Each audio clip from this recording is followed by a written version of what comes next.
Hi there, my name is Daniel and I want to give you an introduction, an overview about the field of the different types and domains of learning outcomes. So learning outcomes are all the goals you want to achieve with the students in your course. So what should they be able to do in the end of the course? What should they know after the course? And here are different fields where you can find learning outcomes. Some may be more obvious, others may not, but all of them are very important at a certain stage of studying. And you have to think about which learning outcomes do I want to achieve in my course, and which learning outcomes, for example, did I just never think about. Let's start with the most obvious part. So we have this metaphorical student here with the head, the stomach, and the hand. Of course, all of the knowledge and the competencies in reality are in the brain, but let's see this as a metaphor. So the most obvious thing is the content you are teaching about. So it's the models and the theories and the knowledge and the definitions and all the stuff. This field would be referred to as the cognitive domain of learning outcomes. So it's about the knowledge, it's about the understanding and the application and something like that. If you want to go deeper on that, please watch my video about the taxonomy of cognitive learning outcomes. But this is not all. So knowledge is fine, it's a very important base, of course, for studying, but it's also very important that the students are able to do something. So this is the metaphorical hand. This is referred to as the procedural domain of learning outcomes. So they have to be able to do something. And of course, this goes together with the knowledge. So to do a procedure, you have to know which steps you have to do. This is the knowledge part. But the other thing is, how proficient are you doing it? Are you making any mistakes? How fast, how precisely are you able to do this procedure? This is quite obvious, for example, for motor skills like playing an instrument, playing piano.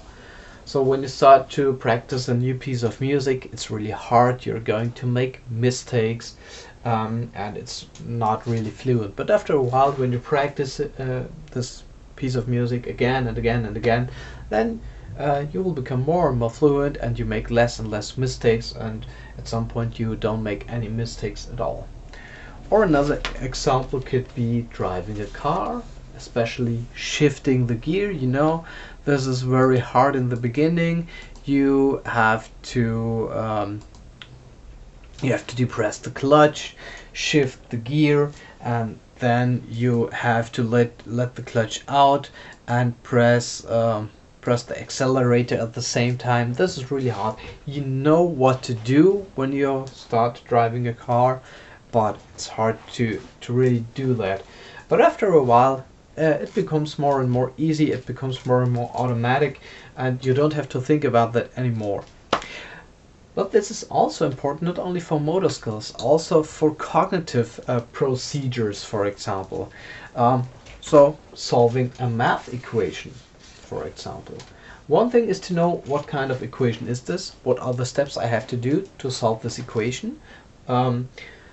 But in the end, it's something you have to practice again and again and again and again. When you solve this equation for the first time, it's really hard. It takes time, it takes a while, but it becomes more and more easy, and after a while you won't make any mistakes anymore. So this is knowing what to do. This you can learn, but this part you cannot learn. You have to practice it. It's a different kind of learning, and a different kind of learning activity you need here. But this is not all.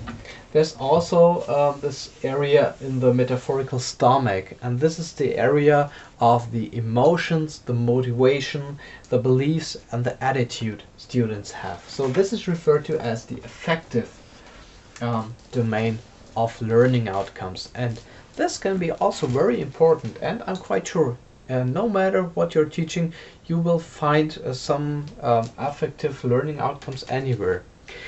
But it's not always easy to find the effective learning outcomes. So this is quite obvious, but here you have to have a closer look. Sometimes it's more obvious, like in the health sciences or in medicine, of course.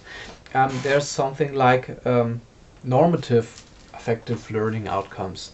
So in the end, the students should have the attitude that they are going to do the best for the patient, not for themselves, or not for the health system, or not for big pharma, or but the best for the patient. So this is a normative effective learning outcome. But there are some fields where it's not so easy, or maybe you should not formulate a normative effective learning outcome. You should not say, okay, this is the attitude you should get, but you can talk about the students, what are their attitudes, and maybe you can bring them into self-reflection. So maybe let's talk about nuclear power, nuclear energy. Of course, you can know how to build a nuclear power plant, and you can be able to build a nuclear power plant, but the question is, which attitude do you have? So do you think it's the most clean energy resource we have right now, or is it a real problem because you have the nuclear waste, or is it really dangerous, so when something happens then it's really bad after a while? So maybe it's not something where you should give them a normative learning outcome in the sense of, okay, you should be pro nuclear energy or against nuclear energy, but you should think about, so what is your attitude right now? And maybe after a while you have a deeper knowledge about this field, and now you can reflect your attitude towards nuclear energy. Another example is animal testing. It's quite the same. It's not about to say, okay, you should be pro animal testing or against animal testing, but you should reflect your attitude at this point. But there's one thing and one possible learning outcome that we all share, no matter in which field you're teaching, no matter what science you're teaching. And this is the attitude and the motivation and all of the stuff towards scientific working, scientific standards. So the academic working process. Because working in this style is never the easy way, it's hard. You talk about a topic and immediately you have an opinion. But the scientific way is to go back to say, okay, let's think about, what do I really know about that? Is my knowledge on the topic up to date? Do I have to update my knowledge before? And how do I do it? And then I have to do some research on the topic and all the stuff. And after that, I can think about my opinion on the topic. And this is really the hard way. This is not easy. And this is one of the most important things our students in our academic fields should learn. No matter if they are going into research afterwards, or if they are going into a practical field, or if they just use their knowledge in their everyday life, it is really important that they are aware that it's really, really worthy to do it the hard way, not the easy way.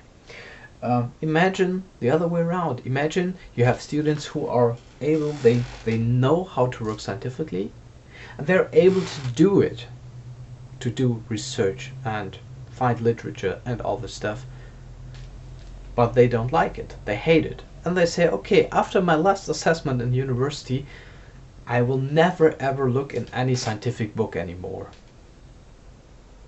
Was it worth all the struggles you had here? I guess not. So the students should have an attitude towards a positive attitude towards scientific working.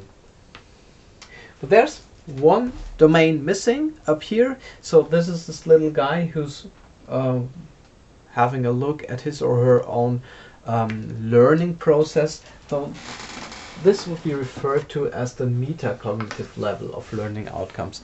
So this is the part of the self-reflection and the self-guided learning also.